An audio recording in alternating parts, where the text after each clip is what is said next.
दोपहर के वक्त मेरी सास अपने कमरे में एसी चलाकर सो रही थी और मैं रसोई में खड़े खड़े पसीने में भीगी हुई धूप में खाना बना रही थी। मेरी बीमार बच्ची अचानक बेड से गिर पड़ी। मैं घबरा गई, दौड़ते हुए सास के पास गई और रोते हुए बोली, माँ जी, कुछ पैसे दे दीजिए, डॉक्टर के पास लेकर जाना है, हालत बहुत खराब है। सास ने मुंह चिढ़ाकर कहा, मेरे पास पैसे नहीं हैं और तेरी बेटी के इलाज के लिए मैं क्यों दूं पैसे? और फिर धक्का देकर मुझे कमरे से बाहर निकाल दिया। मैं फर्श पर गिर पड़ी। बच्ची तड़प रही थी और मैं उसे गोद में लेकर रोती रही। उसके बदन से गर्मी जा रही थी और मेरी गोद ठंडी हो गई। मेरी बेटी मेरी आंखों के सामने दम तोड़ गई। मैं उसे सीने से चिपका कर फूट फूट कर रोने लगी। ऊपर वाले से इंसाफ की भीख मांगती रही। तभी सास के कमरे से अचानक धुआं निकलने लगा। चीख पुकार मच गई और मेरी मरी हुई बेटी, मैं नई नवेली दुल्हन बनी बैठी थी, कमरे में घूंघट डाले सहमी हुई। तभी दरवाजा खुला और मेरा पति अंदर आया। मेरे पिता ने मेरी शादी अपने पुराने दोस्त के बेटे से की थी। उसने सफेद कुर्ता पहना रखा था, बाल बिखरे थे और हाथ में सुलगती सिगरेट थी। उसने सामने बैठते हुए धुआं मेरी तरफ फेंका। मैं झेप कर थोड़ी पीछे सरक गई। उसने घूरते हुए कहा, अच्छा तो तुम ही हो नैना? मैंने धीरे से कहा, जी। वो हंसते हुए बोला, अब तुम मेरी बीवी बन चुकी हो, अब जो होगा सब सहना पड़ेगा, समझी? मैं चुप रही, गला जैसे सूख गया था। उसने फिर कहा, तेरे माँ बाप तो बहुत खुश होंगे ना, एक अमीर घर में ब्याह कर भेजा है तुझे। उसके लहजे में जहर था और मेरी आंखों में पानी। अगली सुबह मैं उठी, तैयार होकर आईने के सामने खड़ी थी। चेहरे पर मायूसी थी, आंखें सूजी हुई थीं। तभी सास कमरे में घुसी और बोली, नीचे आ जाओ, सब नाश्ता कर रहे हैं, बहू बनकर आई है, बीवी बनने का सपना बाद में देखना। मैं चुपचाप उसके पीछे चल दी। नीचे पहुंची तो पूरा परिवार नाश्ता कर रहा था, मगर किसी ने मेरी तरफ देखा तक नहीं। सास बोली, रसोई में जा और चाय बनाकर ला, 1 कप और 2 चम्मच चीनी, समझी? मैं सिर झुकाकर रसोई में चली गई और चूल्हा जलाकर चाय बनाने लगी। सबके उठ जाने के बाद मेरा पति आया और बोला, मेरे लिए नहीं बनाओगी चाय? मैंने कहा, अभी बनाती हूँ। उसने कड़वी आवाज में कहा, मेरी माँ के सामने ज्यादा जुबान मत चलाना और मुझे सिगरेट छोड़ने की सलाह देने की कोई जरूरत नहीं है। मैंने सिर हिला दिया। वो चला गया और मैं फिर चाय बनाती रही। दिन यूं ही बीतने लगे। बोली जाती थी तो ताना मिलता था, चुप रहती तो इल्जाम लगता। रात को वो नशे में आता, बिना कुछ बोले सो जाता। मैं बिस्तर के किनारे सहमी हुई लेटी रहती और हर रात ऊपर वाले से बस एक ही प्रार्थना करती, मुझे हिम्मत देना। एक और सुबह वो जल्दी उठकर निकल गया, बिना कुछ कहे, बिना देखे भी नहीं। फिर सास कमरे में आई, हाथ में चाय का कप और आंखों में वही हुक्म, अब उठ जा, ये घर है, कोई होटल नहीं है जहां तू आराम फरमाएगी और नौकर सब काम करेंगे। बहू बन के आई है तो काम भी करना होगा। मैं उठ गई। चेहरे पर रात की थकान साफ थी। नीचे आई तो रसोई के दरवाजे पर खड़ी सास अकड़ती हुई बोली, फ्रिज बंद है, ताला लगा है इसमें। मैंने देखा कि चाबी सास के हाथ में थी। वो बोली, जो चाहिए मुझसे पूछे बिना नहीं ले सकती, समझी? मैंने कहा, जी। वो दराज खोलकर एक छोटा सा थैला निकाल लाई, जिसमें गिने हुए प्याज टमाटर थे। 3 प्याज, 2 टमाटर, आधा पाव दाल। इससे ही बनाना, ज्यादा खर्चा नहीं चाहिए। खाने का स्वाद प्यार से आता है, चीजों से नहीं। उनके हर शब्द दिल में जहर की तरह उतरते जा रहे थे, मगर मैंने कुछ नहीं कहा। मैं सिर्फ एक बहू नहीं थी, मैं एक नौकरानी से भी कम थी इस घर में। जब खाना बना तो बस यही डर था कि कहीं नमक ज्यादा ना हो जाए, कहीं मसाला कम ना पड़ जाए। सास ने खाना चखा और बोली, ठीक है, पर नमक थोड़ा कम है, अगली बार ध्यान रखना। और हाँ, जो दाल बची है उसे कल के लिए रख लेना, हर दिन नई नहीं बनेगी, समझ में आया? रात को सास ने बुलाया। हाथ में पर्स था और एक रजिस्टर। ये घर मेरे पति की पेंशन से चलता है, जो कुछ भी आता है उसे मैं संभालती हूँ। तुझे जो भी खर्चा चाहिए होगा उसके लिए पहले मुझे बताना पड़ेगा। और एक बात कान खोलकर सुन ले, तेरे पति की तनख्वाह का आधा हिस्सा तो वो खुद अपनी सिगरेट में उड़ा देता है, बाकी मैं ले लेती हूँ ताकि घर चल सके। तू सोचना भी मत कि तेरे खर्चे अलग से होंगे। मैंने धीरे से कहा, अगर कभी तबीयत खराब हो जाए या कुछ खरीदना हो तो। वो हंसने लगी। तबीयत? पहले अपने पति को तो संभाल, फिर तबीयत की फिक्र करना।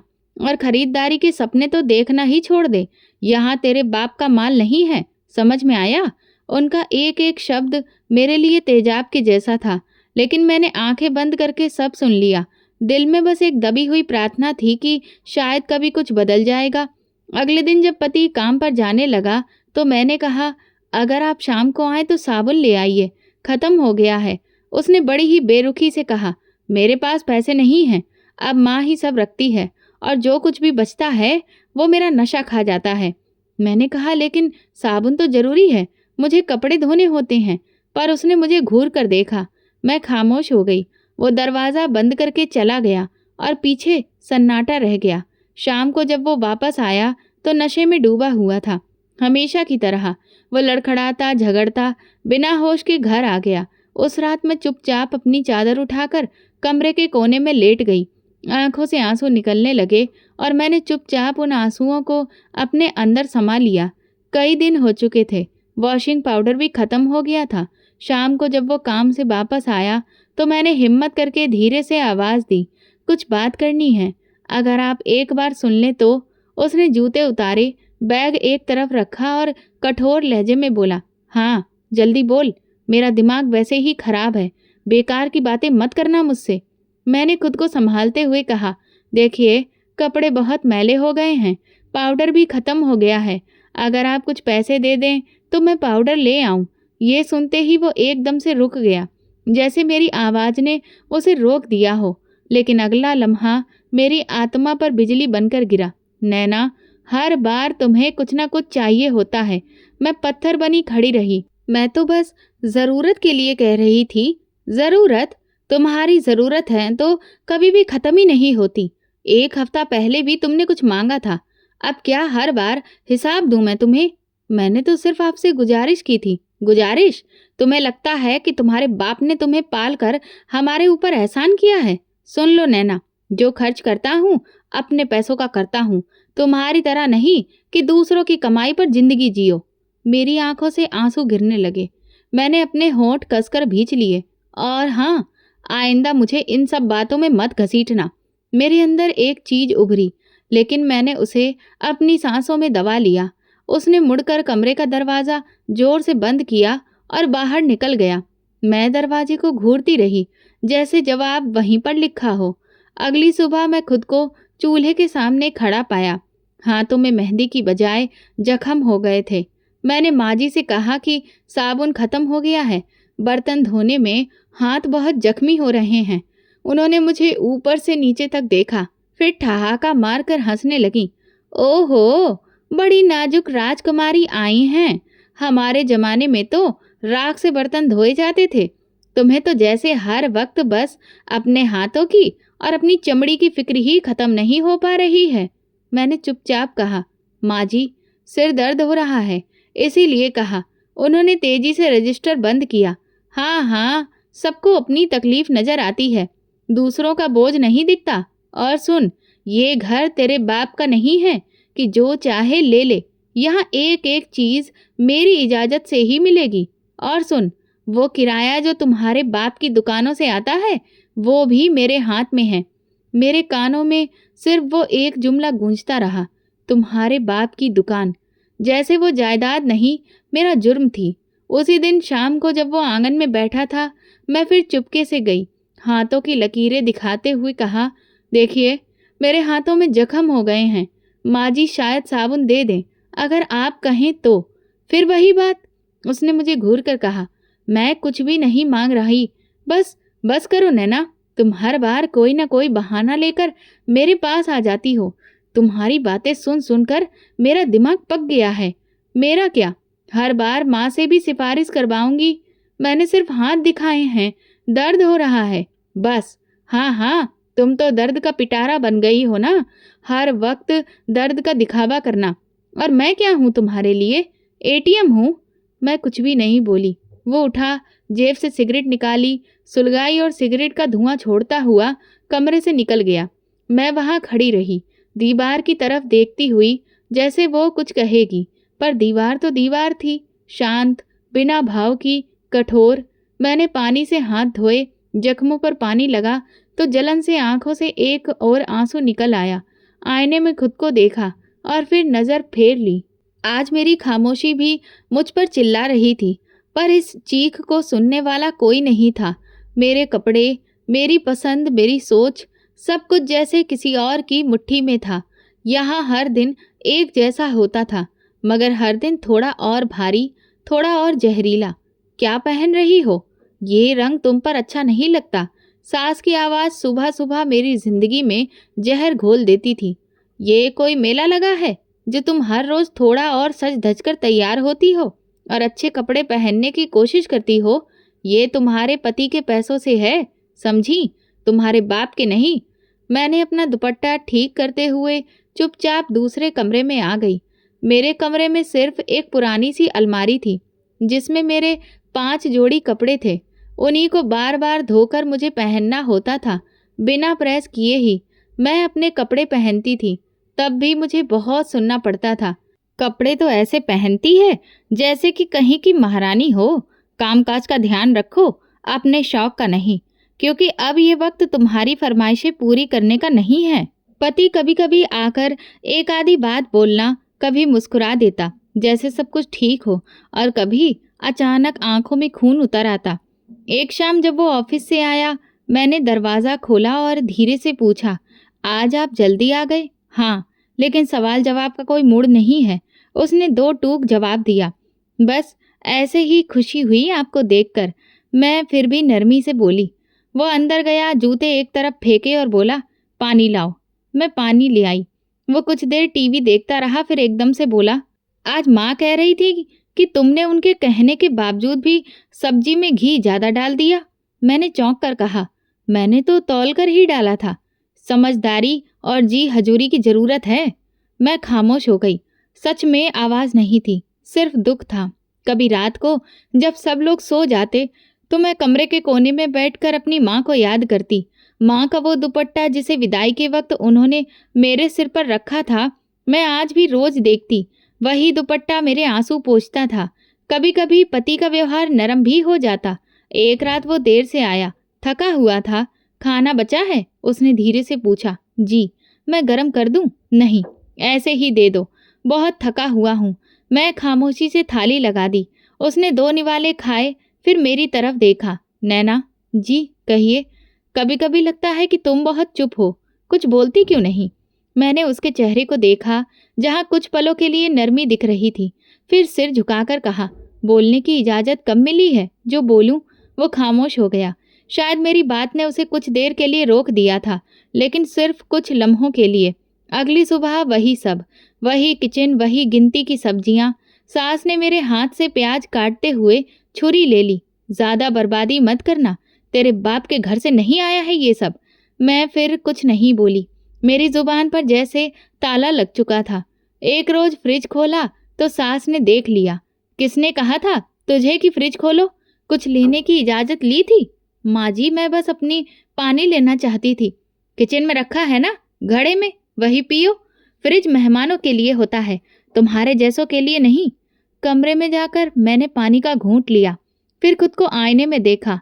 वो नैना जो शादी के दिन खुद को बहुत ही किस्मत वाली समझती थी, आज एक कैदी की तरह नजर आ रही थी।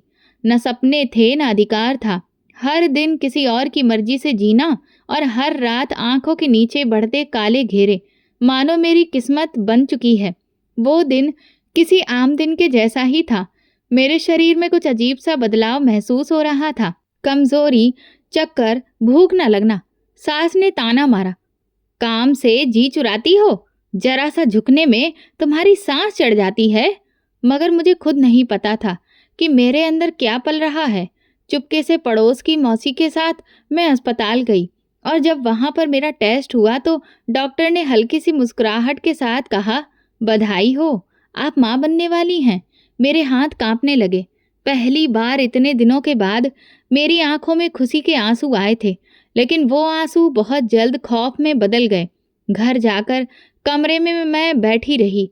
शाम को पति आए तो मैंने हिम्मत करके कहा, आज मैं डॉक्टर के पास गई थी।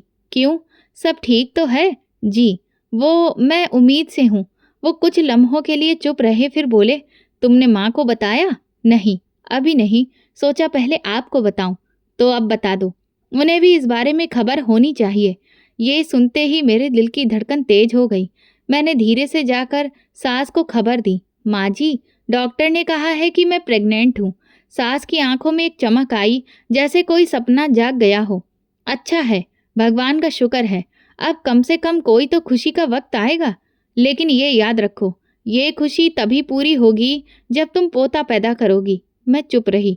उन्होंने कहा, अगर बेटा हुआ तो ठीक है, लेकिन अगर बेटी निकली ना, तो वो तुम्हारे पेट के अंदर ही खत्म करवा दूंगी। हमें पोती नहीं चाहिए, मुझे पोता ही चाहिए। ये सुनते ही मेरे पूरे शरीर में एक ठंडी लहर दौड़ गई, हाथ पसीने से भीग गए। एक पल को लगा कि मेरे अंदर जो जान है वो हिल गई हो। माँ जी, ये तो सब भगवान की मर्जी होती है ना, ये सब तुम मुझे मत सिखाओ। नैना, भगवान भी देखता है कि कौन क्या चाहता है। मैंने मन्नत मांगी है कि मुझे पोता ही चाहिए। अगर बेटी निकली तो समझ लेना कि फिर कुछ भी नहीं होगा। मैं खामोशी से वापस कमरे में आ गई। पति टीवी देख रहा था। मैं उसके पास जाकर बैठ गई। आप कुछ नाराज तो नहीं हैं? नहीं, पर कुछ भी नहीं देखा। नैना, बात सीधी है। अगर माँ खुश है तो ही मैं भी खुश हूँ। मुझे बेटा या बेटी से फर्क नहीं पड़ता, पर माँ को सिर्फ बेटा चाहिए। अगर बेटी हुई तो माँ नाराज हो जाएगी और उनके गुस्से का सामना फिर तुम्हें ही करना पड़ेगा। मुझे तुमसे कोई भी उम्मीद मत रखना कि मैं तुम्हें उनसे बचाऊंगा। मेरी आंखों में नमी आ गई, पर मैंने उसे दिखाई नहीं। रात को जब सब सो गए, मैंने तकिए पर सर रखकर आसमान की तरफ देखा। हे भगवान, जो मेरे अंदर है उसे सुरक्षित रखना, चाहे बेटा हो या बेटी, बस वो जिंदा रहे और सही सलामत रहे। अगले दिन माँ जी ने मुझे बुलाया। वो हाथ में माला घुमा रही थी। सुना है कि तुम्हारे यहाँ डॉक्टर ने 3 महीने बाद अल्ट्रासाउंड करवाने के लिए कहा है। जी, जी माँ जी। तो फिर सुन लो, हम तभी पता करवा लेंगे कि बेटा है या बेटी, और अगर बेटी निकली तो फौरन ही फैसला हो जाएगा। ये बात अब पक्की है कि मुझे तो पोता ही चाहिए। अरे, पोते से ही तो खानदान का नाम आगे बढ़ेगा। दुकानों का बारिश तो आखिर वही होगा ना। मैंने नज़र झुका ली। समझ गई नैना कि माँ की उनके लहजे में कोई भी हमदर्दी नहीं थी। उन दोनों के मेरे दिल में ख्वाब मोहब्बत पर हावी हो गया। हर धड़कन के साथ सवाल होता, क्या मेरे अंदर बेटी है, और अगर है तो क्या वो जिंदा बच पाएगी। पति रात को आया तो मैंने धीरे से पूछा, कभी सोचा है अगर बेटी हुई तो? उसने कंधे उचकाकर कहा, मैं क्या कहूँ, मेरा तो बस ये है कि जो भी हो सही से हो, लेकिन माँ जो चाहती है वही होगा। मैं नहीं रोक सकता उन्हें। तो आप कुछ भी नहीं करेंगे अगर माँ? मेरी बात अधूरी रह गई। मैं इस बहस में नहीं पड़ना चाहता नैना, मुझे सुकून चाहिए, बहस नहीं। वो सो गया और मैं जागती रही। मैंने पेट पर हाथ रखा, जैसे आने वाली औलाद को थपकी दे रही हूँ। मैं तुम्हारे साथ हूँ बेटा, चाहे दुनिया कुछ भी कहे, मैं हूँ, तुम मेरी हो। 3 महीने पूरे होने को आ गए थे और हर दिन मेरे लिए एक सवाल था, मेरे अंदर कौन पल रहा है, खुशी या सजा, माँ बनने का सपना या बेटी होने का जुर्म।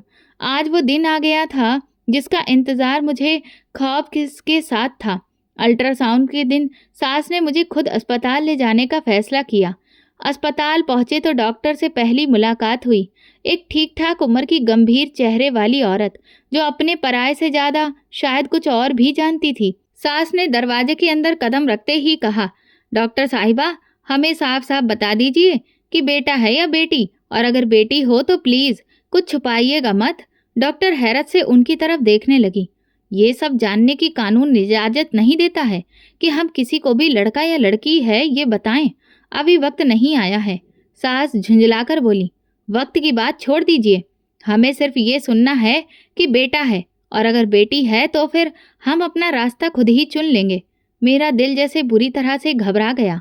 जब डॉक्टर मुझे अल्ट्रासाउंड के लिए अंदर ले गई तो मैं एक पल में कुर्सी से उठी और डॉक्टर के कदमों में जा गिरी।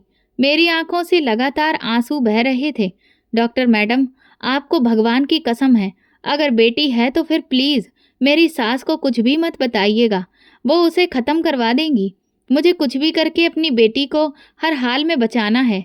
डॉक्टर का चेहरा सख्त हो गया। वो झुकी, मुझे सहारा देकर उठाया और कहा, नैना, मैं तुम्हें माँ की नज़र से देख रही हूँ और तुम फिक्र ना करो, जो भी है मैं तुम्हारे साथ हूँ।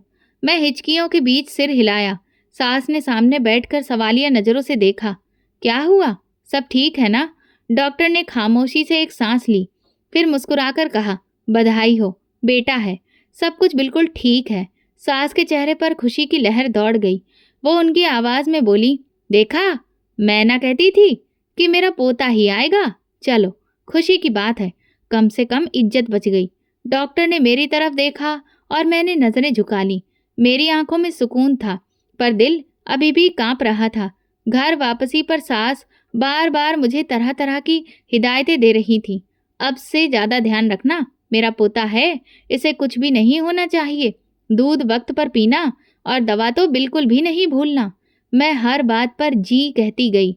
जब ये खबर मेरे पति को मिली तो उसने भी ठंडे लहजे में कहा, चलो, कम से कम माँ खुश हो गई, यही काफ़ी है। मैं रात को देर तक जागती रही। डॉक्टर का चेहरा बार बार आंखों के सामने आता रहा। वो औरत जिसने मेरे झूठ को जिंदगी का सहारा बनाया, सच छुपाया मगर एक जान बचा ली। अगले दिन सास ने सुबह से ही मुझे तरह तरह की एडवाइसेस देना शुरू कर दी। दूध गर्म पीना, दवा ले ली है, बेटे को कुछ भी नहीं होना चाहिए, ये पोता है मेरे खानदान का वारिस। मैं खामोश रही, अंदर से टूट रही थी, पर चेहरे पर वही सब्र का नकाब ओढ़े थी। एक दोपहर जब मैं कमरे में बैठी थी, पति आया।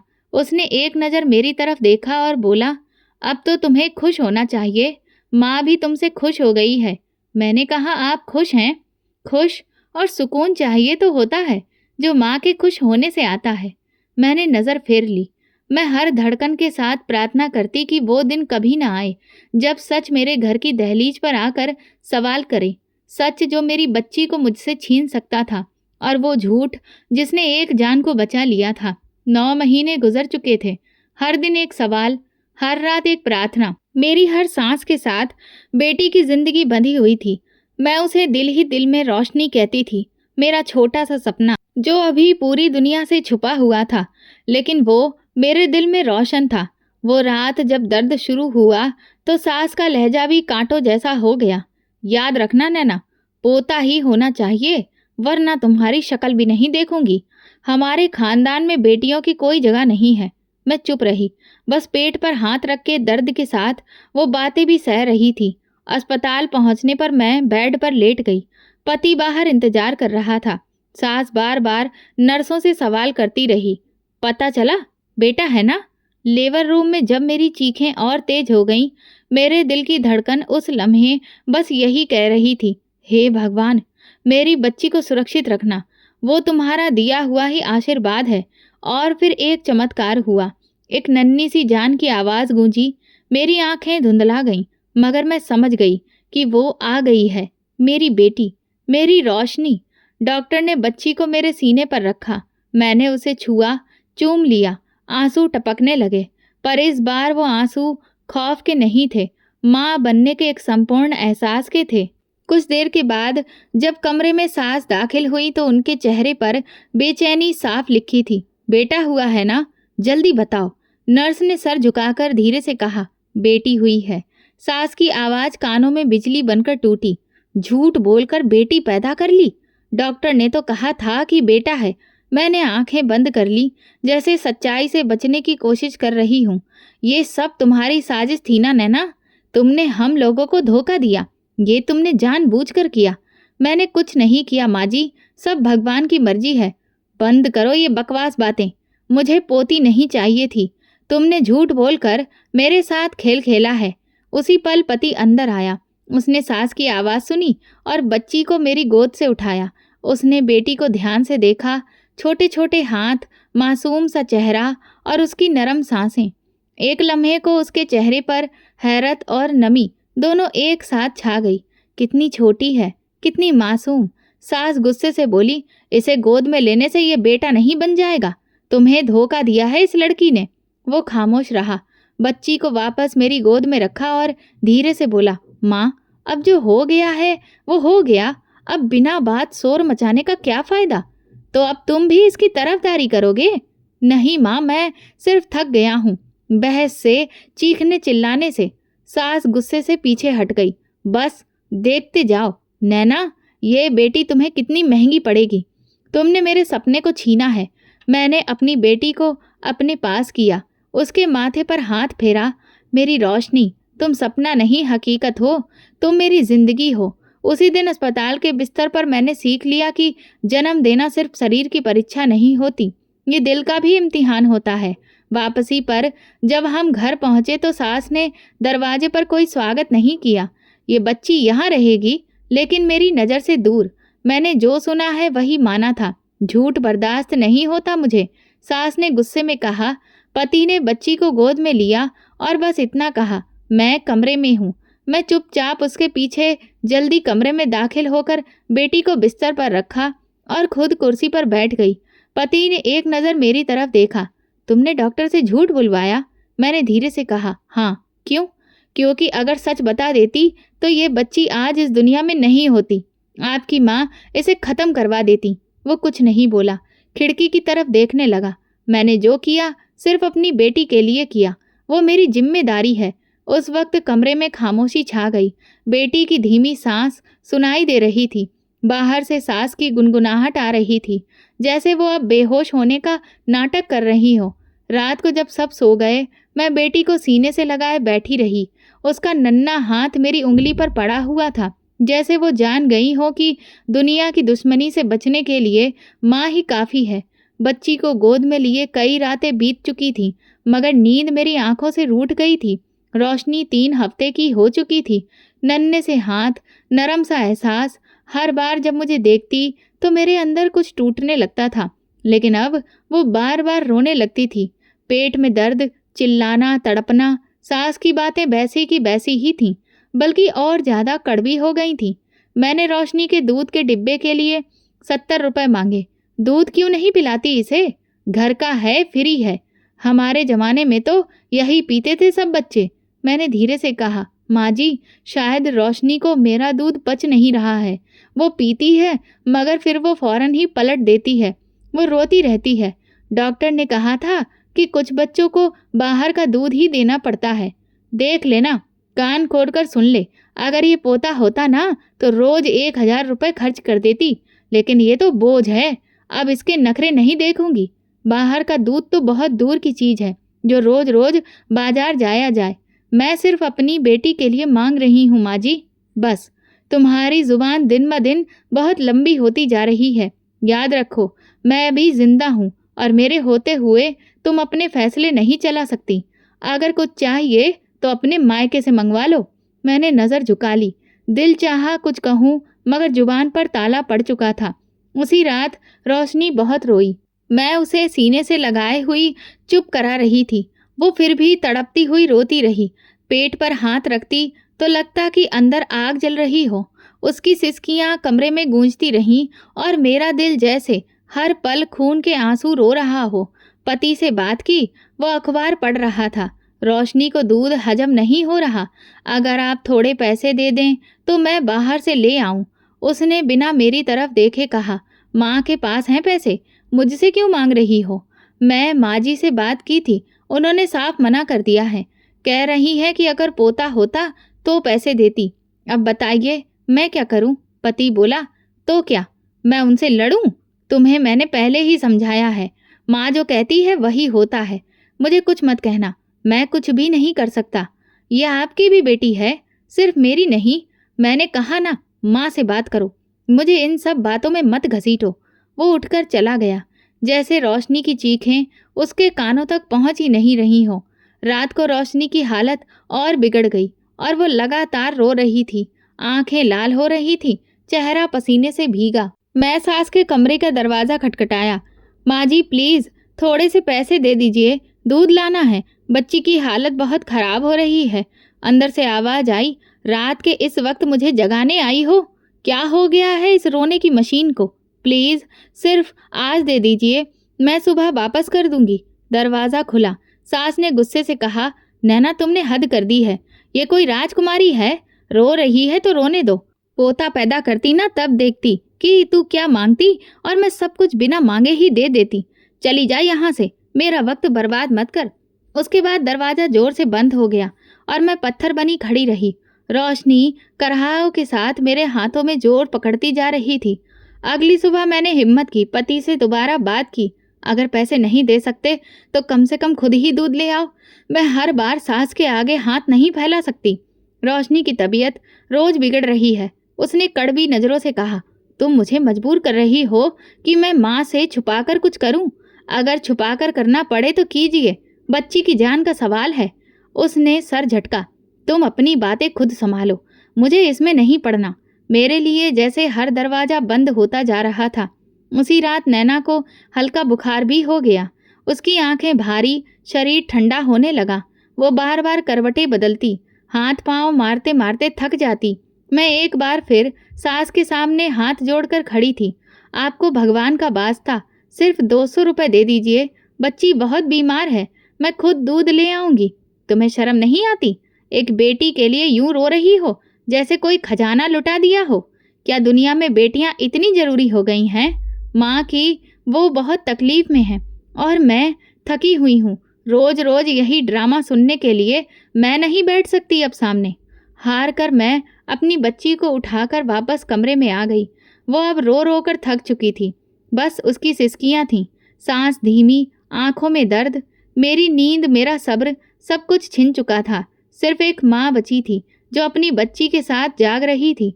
रोशनी मेरी गोद में थी और मैं उसे बार बार थपकियाँ दे रही थी। मेरे पास कुछ नहीं था, सिर्फ मोहब्बत, भूख और लाचारी। और इन सब के बीच मेरी बेटी जो रोज़ थोड़ा थोड़ा मर रही थी। रोशनी मेरी गोद में बेसुध थी, होंठ सूखे सफ़ेद, शरीर ठंडा लेकिन माथा दहकता हुआ। पति को कॉल किया, वो दूसरे शहर किसी काम से गया था। बार बार फ़ोन मिला रही थी लेकिन हर बार फ़ोन बजता रहा, कोई जवाब नहीं आया। सुबह का वक्त पास था, सूरज अभी निकला नहीं था लेकिन मेरी रोशनी डूब रही थी। मैं रोशनी को चादर में लपेटकर बाहर निकली। एक एक दरवाज़ा खटखटाया। मौसी, प्लीज़ थोड़े से पैसे दे दीजिए, बच्ची की हालत बहुत ख़राब है, मुझे दवा लेनी है। नैना बेटी, मेरे पास खुद कुछ भी नहीं है, महीना ख़त्म होने को आ गया है। दूसरे घर गई। दीदी, मैं वापस कर दूंगी, बस बच्ची के लिए दवा चाहिए, हमें माफ़ कर दो। खुद हमारे बच्चों का खर्चा पूरा नहीं हो रहा। मैं आंखों में आंसू लिए दरवाजे दरवाजे जाती रही लेकिन हर दरवाज़ा बंद, हर दिल कठोर। तब एक औरत जो पास वाली गली में रहती थी मेरे पास आई। उसके हाथ में एक पुरानी शॉल थी और आंखों में थोड़ा सा रहम। लो बेटा, मेरे पास बस इतना ही है। मैं खुद तो दवा लेने आई थी अपने पति की, पर तुम्हारी बच्ची की हालत देखकर दिल पिघल गया। भगवान आपको खुश रखे, मैं लौटा दूंगी, तुम पहले अपनी बच्ची को बचाओ। मैं भागती हुई रोशनी को लेकर पास के क्लिनिक में पहुंची। अंदर नर्स ने देखा और तुरंत डॉक्टर को बुलाया। डॉक्टर ने बच्ची की आंखें चेक की, स्क्रीन देखा, एक नज़र मेरी तरफ देखा। ये कब से बुखार में थी? 2 दिन से, पर पैसे नहीं थे मेरे पास दवा के लिए। डॉक्टर खामोश हो गया, फिर धीरे से बोला, बहुत देर हो चुकी है, इसकी सांसें रुक चुकी हैं नैना। मेरे कदमों तले ज़मीन खिसक गई। ये सुनते ही जैसे किसी ने मेरे गले में फांसी डाल दी हो। आंखों के सामने अंधेरा छा गया। नहीं, आप दोबारा चेक करिए, फिर से देखिए तो। मेरी रोशनी, मेरी बच्ची सांस ले रही थी अभी। मैं उनसे बार बार भीख मांग रही थी। हम कुछ भी नहीं कर सकते। मैंने रोशनी को अपने बाजू में उठा लिया, जैसे जोर देने से जिंदगी वापस आ जाएगी, पर उसका शरीर ठंडा था, जैसे दुनिया की सारी आवाज़ें सुनकर भी उसने सिर्फ खामोशी चुन ली हो। अस्पताल के कमरे से निकलते हुए मेरे कदम डगमगा गए। लोगों की नज़रें, गाड़ियों का शोर, सब धुंधला पड़ गया। मेरे सीने पर रोशनी की लाश थी और मेरी गोद खाली होने लगी थी। घर का दरवाज़ा खटखटाया। सास ने खोला। मेरे हाथ में चादर में लिपटी रोशनी को देखकर उसके माथे पर एक पल को कोई भी असर नहीं आया। क्या हुआ?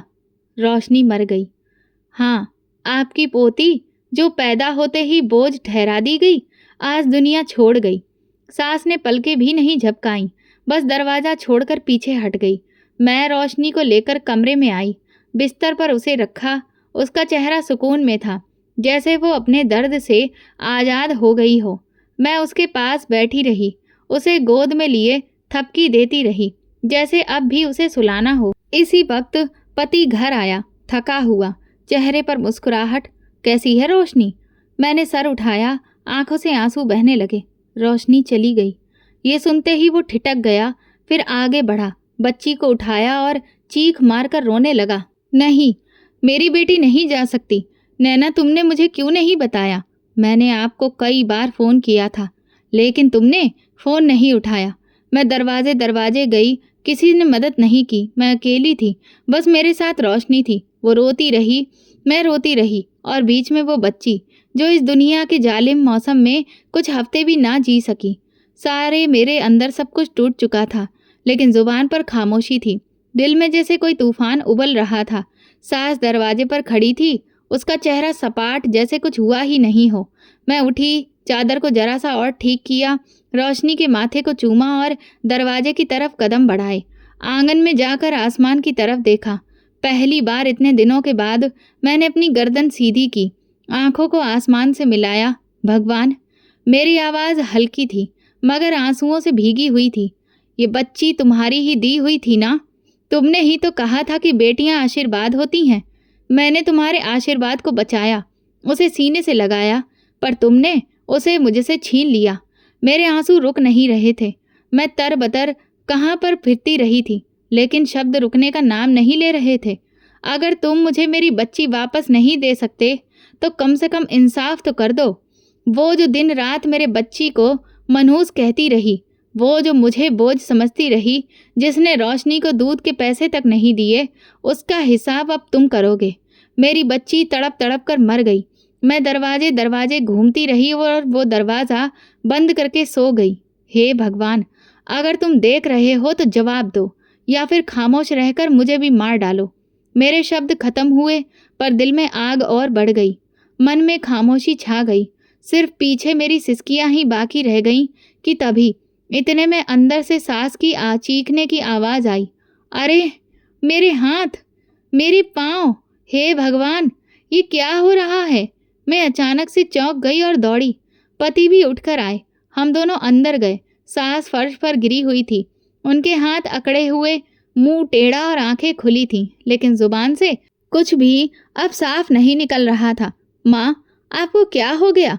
पति उसके पास गया, मगर वो जवाब नहीं दे पा रही थी। जल्दी एम्बुलेंस बुलाओ, वो मुझसे चिल्लाकर बोला, लेकिन मैं चुपचाप खड़ी रही। मेरी आंखें अभी भी नम थीं, लेकिन दिल में अजीब सा सुकून उतरने लगा था, जैसे भगवान ने मेरी पुकार सुन ली हो, जैसे इंसाफ का पहला कदम उठ गया हो। अस्पताल ले जाने पर डॉक्टर ने चेकअप किया, फिर एक लंबी खामोशी के बाद पति की तरफ देखकर कहा, आपकी माँ को पैरालिसिस का गंभीर अटैक पड़ा है। वो पूरी तरह से अब लाचार हो चुकी है। शरीर का आधा हिस्सा हरकत नहीं करेगा और जुबान भी बेकार हो गई है। अब जिंदगी भर के लिए बिस्तर पर ही रहेंगी। ये सुनते ही पति के चेहरे पर हवाइयाँ उड़ने लगीं। उसने मेरी तरफ देखा, जैसे कुछ कहना चाहता हो, मगर कुछ भी कह नहीं पाया। मेरी नज़रें अभी भी सास के चेहरे पर थीं, जो अस्पताल के बेड पर बेबस पड़ी थी। वो जो हर दिन अपनी जुबान से मेरे लिए जहर उगला करती थी, आज वही जुबान जम गई थी। रात को जब सास को घर लाया गया, पूरा मोहल्ला जमा था। मैं दरवाजे पर खड़ी थी। रोशनी की गोद खाली थी, लेकिन नज़रों में एक खामोश ताकत थी। मोहल्ले की एक औरत ने धीरे से कहा, भगवान का इंसाफ है, देखो तो। बच्ची की चीख सुन ली गई। मैंने कुछ नहीं कहा, बस आसमान की तरफ नज़र उठाकर देखा। वो खामोश था, लेकिन आज वो खामोशी भी मेरे लिए जवाब थी। कमरे में जाकर मैंने रोशनी का खाली झूला देखा। उसमें उसकी फ्रॉक रखी हुई थी, जो अभी भी उसकी खुशबू से भरी हुई थी। मैंने वो फ्रॉक सीने से लगा ली। पति अंदर आया, मेरे पास बैठा। मुझे अंदाज़ा नहीं था कि हालात यहाँ तक पहुँच जाएंगे। मैंने कभी सोचा भी नहीं था कि रोशनी को हम इतनी जल्दी खो देंगे। मैंने कहा, तुमने सोचा नहीं, बस अपनी आंखें बंद रखीं। जिस दिन तुमने रोशनी की आवाज़ नहीं सुनी, उसी दिन वो हमें छोड़ने लगी थी। मुझे अफसोस है, अफसोस अब रोशनी के किसी काम का नहीं है। और तुम्हारी माँ, वो अब वही भुगत रही है जो उसने मेरे बच्चे के साथ किया। वो चुप हो गया, कुछ लम्हों के बाद उठा और बाहर चला गया। मैं झूला देख रही थी। ऐसा लग रहा था कि जैसे रोशनी अभी भी उसमें ही हो। उसकी सांसें, उसकी नन्ही आवाज़ सब मेरी याद में थी। मैंने हाथ जोड़कर भगवान को याद किया। धन्यवाद भगवान, तुमने मेरी प्रार्थना सुन ली। तुम खामोश ही सही, लेकिन अंधे नहीं हो। कमरे की खामोशी में वो झूला हिलता रहा। मेरी गोद खाली थी, लेकिन मेरा आंचल अब कमज़ोर नहीं था। रोशनी गई, पर वो आसमान से मेरे हक में गवाही दे गई। रोशनी की जुदाई को 6 महीने हो चुके थे, लेकिन उसकी खुशबू, उसकी आंखें, उसकी नरम सी उंगलियां अभी भी मेरी गोद में महसूस होती थीं। उसकी याद मेरे अंदर कहीं इतनी गहरी हो चुकी थी कि हर दिन, हर पल वो मेरे साथ जीती थी। सांस बिस्तर पर पड़ी थी, जुबान गूंगी थी, हाथ बेजान। वो जो एक वक्त में हर शब्द में जहर टपकाया करती थी, अब इशारों में भी बेबस हो चुकी थी। आंखों में सिर्फ एक ही भाव था, पछतावा। कभी मैंने उनकी आंखों में नफरत देखी थी, आज उन्हीं आंखों से पछतावा बरस रहा था। लेकिन अब वो वक्त गुजर चुका था जब मैं उसके शब्दों से डरती थी। अब वो खामोशी और मैं खामोशी से जीत रही थी। पति भी बदलने लगा था। रोशनी के जाने के बाद कुछ उसकी आंखों में भी वही खालीपन भर गया था जो मेरी आत्मा में बरसों से बसा था। अब वो सिगरेट हाथ में नहीं लेता था। हर शाम घर आता, मेरे पास बैठता और बात करने की कोशिश करता। एक दिन शाम को जब धूप दीवारों से फिसल रही थी, वो मेरे पास आया। नैना, मैं तुमसे कुछ कहना चाहता हूँ। मैंने उसकी तरफ देखा। वो वही इंसान था जिसने बरसों मेरे अंदर जख्म दिए थे, मगर अब उसकी आवाज़ में कुछ और था। शायद शर्मिंदगी, शायद माफ़ी। मैं जानता हूँ कि मैं बहुत पीछे रह गया। जब तुम लड़ रही थी तो मैं सिर्फ तमाशा देख रहा था। जब तुम रो रही थी तो मैं चुप रहा। लेकिन अब जब मैं अपनी माँ को यूं बेबस देखता हूँ तो वो सब लम्हे आंखों के सामने आते हैं जब तुम उन्हीं आंखों से मदद मांगा करती थी। मैंने धीरे से कहा, कुछ जख्म माफ़ी से नहीं भरते, लेकिन क्या कुछ रिश्ते माफ़ी के बिना जी सकते हैं? मैं खामोश रही। फिर पलटकर कहा, रोशनी चली गई, पर उसकी याद नहीं। तुमने मेरी गोद से बेटी छीनी। अब अगर तुम वाकई में कुछ बदलना चाहते हो तो याद रखो, मेरी पहली गोद अब कभी खाली नहीं हो सकती। वो मेरी बात सुनता रहा। कुछ लम्हों के बाद सर झुकाकर बोला, अगर तुम एक और मौका दो तो मैं तुम्हें एक नई जिंदगी देना चाहता हूँ। वक्त गुजरता गया। मैंने बोलना कम कर दिया, लेकिन देखना शुरू किया। वो वाकई बदलने लगा था। अब वो सास के सामने भी मेरा साथ देता। जब वो बिस्तर पर हाथ उठाने की कोशिश करती, वो उनका हाथ थाम लेता, सफाई करता, दवा देता और कभी मेरे हाथ से चाय का कप लेकर कहता, तुम आराम करो, आज मैं सब कुछ संभाल लूँगा। एक दिन डॉक्टर ने बताया कि मैं दोबारा माँ बनने वाली हूँ। एक लम्हे को दिल कांप उठा, जैसे रोशनी की चीख दोबारा गूंजने लगी हो। लेकिन फिर हाथ पे पेट रखा और आंखें बंद करके प्रार्थना की, हे भगवान, अब जो भी देना उसे हमेशा सुरक्षित रखना। मैं किसी को खोने की हिम्मत नहीं रखती। वक्त के साथ साथ मेरे दिल में अब तलखी कम होने लगी। सच ये है कि रोशनी के बाद मैं खाली हो चुकी थी और अब इस खाली जगह में थोड़ा थोड़ा करके जिंदगी वापस आ रही थी। 9 महीने बाद मैंने एक बेटे को जन्म दिया। डॉक्टर ने जब मेरे हाथ में उसे पकड़ा, मैंने उसे सीने से लगाया और कहा, बेटा, तुम मेरी दूसरी खुशकिस्मत औलाद हो, पर याद रखना, मेरी पहली औलाद हमेशा तुम्हारी बहन रोशनी रहेगी। घर जाकर पति ने बेटे को गोद में लिया। उसकी आंखें भर आई थीं। ये हमारी नई शुरुआत है। नैना, मैंने सर हिलाया। सच तो ये था कि ये शुरुआत थी, पर एक लंबे सफ़र के बाद। वो सफ़र जिसने मुझे तोड़ा, बिखेर दिया और फिर समेटा। सास अभी भी बिस्तर पर थी। वो मेरी गोद में बेटे को देखती थी और उसकी आंखों से आंसू बहने लगते थे। वो कुछ भी कह नहीं सकती थी, पर हर दिन, हर लम्हा उसकी नज़र माफ़ी मांगती थी। एक दिन मैं उसके कमरे में बेटे को लिए बैठी थी। वो हमें देख रही थी। मैंने बेटे का छोटा सा हाथ उनकी हथेली पर रखा। वो थोड़ा सा हिली, आंखों से 2 आंसू के कतरे निकले।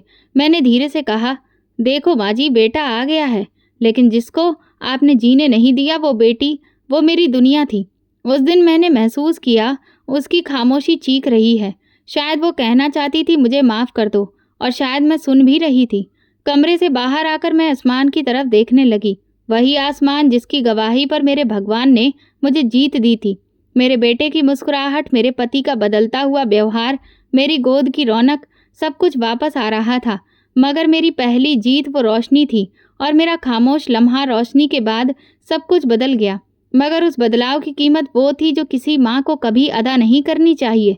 मेरी गोद तो दोबारा भर गई, लेकिन दिल की वो जगह जहाँ रोशनी हंसती थी वह आज भी खामोश है। एक रात मैं सास के कमरे में गई। जब सब सो गए थे, मैं सास के पास जाकर उनकी चादर को ठीक किया। उनकी आंखों में नमी तैर रही थी। मैंने कहा, मैं जानती हूँ कि आप कुछ कहना चाहती हैं, लेकिन जो कहना था वो उसी वक्त कहना था जब रोशनी जिंदा थी। उनकी पलकें थरथरा गईं। अब आप सिर्फ आंखों से बात करती हैं, जैसे मेरी बच्ची सिर्फ सिसकियों से कर रही थी। वो तकिए पर नजरें जमा कर रह गई, जैसे अब इस बात को अपना रही हो कि अब जुबान नहीं सिर्फ आंखें बोलती हैं। सुबह मैंने उन्हें दवा दी। वो खामोश थी, उनके हाथ बिल्कुल ठंडे, जैसे वक्त का बहाव रुक गया हो। पति आया, उसने सास के पैर दबाए। काश माँ आपने नैना की बात उस दिन सुन ली होती, शायद रोशनी आज हमारे बीच होती। सास की आंखों से आंसू निकल आए। मैंने आंखें फेर लीं, क्योंकि कुछ दुख वो होते हैं जिन्हें देखना दोबारा जीना होता है। एक दोपहर वो मेरे सामने बैठी थी। मैंने खाना खिलाने के बाद उनका चेहरा साफ किया। उनकी सांसें भारी हो चुकी थीं। मैंने धीरे से कहा, आप भी मरने की प्रार्थना करती हैं?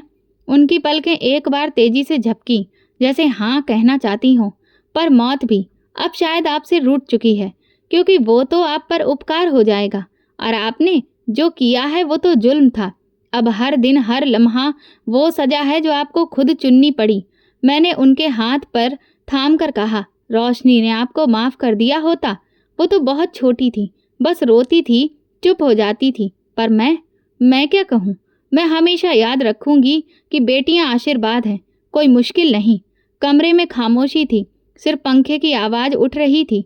मैंने दुपट्टा ओढ़ा, बेटे को उठाया और बाहर गई। आंगन में आसमान साफ था, बादल नहीं थे, सूरज चमक रहा था। मैंने अपने बेटे को सीने से लगाया, उसके माथे को चूमा। बेटा, तुम जब बड़े होगे तो ये जानना कि तुम्हारी एक बहन भी थी, रोशनी, जिसे इस दुनिया ने जीने नहीं दिया, लेकिन वो अभी भी तुम्हारे साथ है। हर बार जब तुम मुस्कुराओगे वो खुश होगी, जब तुम रोओगे वो तुम्हारे पास होगी। पति मेरे पास आया, खामोशी से बैठा। तुमने बहुत कुछ बर्दाश्त किया है नैना, और तुमने सब कुछ खामोशी से सह लिया। मैं कमज़ोर थी पर टूटी नहीं, क्योंकि मेरे साथ भगवान था। क्या कभी मुझे माफ़ कर सकोगी? मैं थोड़ी देर सोचकर फिर कहा, तुमने रोशनी को नहीं बचाया, लेकिन तुमने मेरे दुख को समझा, सीखा। मैं तुम्हें माफ़ नहीं करती, मैं तुम्हें बदलते हुए देखती हूँ, और वही काफ़ी है। हम दोनों कुछ देर खामोश बैठे रहे। सास की हालत अब और भी ज़्यादा बदतर होती जा रही थी। हर दिन हर रात वो मौत के लिए प्रार्थना करती, पर उनकी कोई भी प्रार्थना सुनी नहीं जा रही थी। दवा काम करती थी, लेकिन जान नहीं छूटती।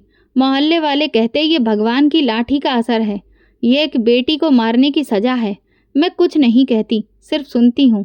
मुझे बेटी होने पर सज़ा मिली, मगर भगवान ने खुद फैसला किया। बेटी को मारा तो भगवान ने, जालिम को जिंदा लाश बना दिया। वो औरत जो बोलती थी अब चुप है, जो आदेश देती थी अब दूसरों की तरफ देखती है, बस एक पलक झपकाती है। उसकी दुनिया एक बिस्तर है और इंतजार, एक ऐसी मौत का जो आती ही नहीं। मेरी गोद में बेटा है, पर मेरी आत्मा में रोशनी है। वो बेटी जिसे मैं झूठ बोलकर पालने की कोशिश की और दुनिया ने फिर भी छीन लिया, पर उसकी याद मेरी जीत है। और ये कहानी ख़त्म नहीं हुई। ये हर उस औरत के लिए एक निशान है जो किसी बेटी की माँ है। याद रखना, बेटियां आशीर्वाद होती हैं, बोझ नहीं। और जो इस आशीर्वाद को दिल से नहीं अपनाते वो जीतते नहीं हैं, वो सिर्फ मरते हैं। रोज, हर पल, जैसे मेरी सास जो जिंदा है पर सिर्फ सांसों में, असलियत में नहीं। ये वीडियो केवल मनोरंजन के उद्देश्य से बनाया गया है। सभी पात्र काल्पनिक हैं। वास्तविक व्यक्तियों, जीवित, मृत या वास्तविक घटनाओं से कोई समानता विशुद्ध रूप से संयोग है। किसी भी व्यक्ति, धर्म या जाति को ठेस पहुंचाने की मंशा नहीं है। अगर आपको हमारी कहानी पसंद आई हो तो कमेंट करिए, वीडियो को लाइक शेयर करें और हाइप दें। चैनल पर नए हैं तो सब्सक्राइब करें और नोटिफिकेशन बेल दबाएं ताकि अगली अपडेट सबसे पहले आपको मिले। धन्यवाद।